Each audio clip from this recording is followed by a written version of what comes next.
क्या बिजली की खोज भारत में हुई थी?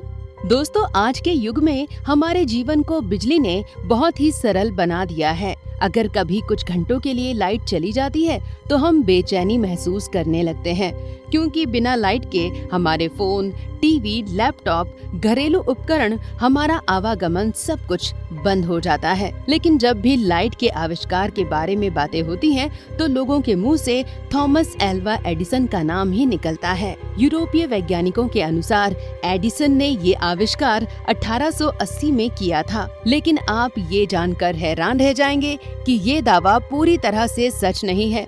दरअसल बिजली की जानकारी हमें हजारों या लाखों साल पहले लिखे ऋग्वेद से पहली बार मिलती है। महर्षि अगस्त्य ने ऋग्वेद से बिजली से जुड़े कई सूक्तों की रचना की थी। कहा जाता है कि थॉमस एडिसन भी जब एक रात इन सूक्तों को पढ़ते हुए सो गए थे, तो रात में स्वप्न में ही इन सूक्तों का अर्थ समझ में आया था। विज्ञान की भाषा में स्वप्न में किए गए आविष्कारों को सेरेंडिपिटी कहा जाता है। रसायन शास्त्र में बेंजीन नामक रसायन के सूत्रों की संरचना को भी केकुले नामक वैज्ञानिक ने स्वप्न में ही हल किया था। कहा जाता है कि एडिसन को भी ऋषि अगस्त्य के लिखे इन सूक्तों के द्वारा ही स्वप्न में बिजली के आविष्कार की प्रेरणा मिली थी। ऋषि अगस्त्य के लिखे अगस्त्य संहिता नामक ग्रंथ में विद्युत उत्पादन से संबंधित कई सूत्र मिलते हैं।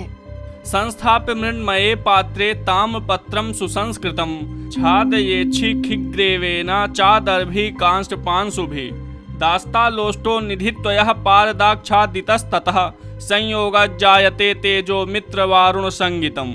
इस श्लोक में महर्षि अगस्त्य कहते हैं कि एक मिट्टी का पात्र लेकर उसके ऊपर ताम्र की एक शीट डालें तथा शिखी ग्रीवा डालें। उनके बीच में गीली काष्ठ पांसु लगा दें, ऊपर पारा तथा दस्तलोष्ट डाल दें। फिर तारों को मिलाएंगे तो उनमें से मित्र वरुण शक्ति या बिजली उत्पन्न होती है। महर्षि अगस्त्य ने सिर्फ बिजली ही नहीं, बल्कि उन्होंने बैटरी के माध्यम से तांबा, सोना, चांदी पर पॉलिश करने की विधि भी बताई है। इसके कारण ही महर्षि अगस्त्य को कुंभोवदव भी कहा जाता है। इन बातों से ये बात साबित होती है कि आधुनिक विज्ञान के जितने भी आविष्कार हुए हैं, वे सब हमारे सनातन धर्म में बहुत पहले ही हो चुके हैं। आज के वैज्ञानिकों ने सिर्फ उनके द्वारा लिखे सूत्रों को पढ़कर ही ये सारे आविष्कार किए हैं। आज भी नासा समेत कई वैज्ञानिक संस्थाएं भी हमारे ऋषि मुनियों की रचनाओं पर ही शोध कर रही हैं। दोस्तों, अगर आपको हमारा ये वीडियो पसंद आया हो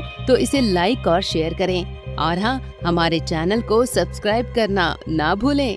धन्यवाद।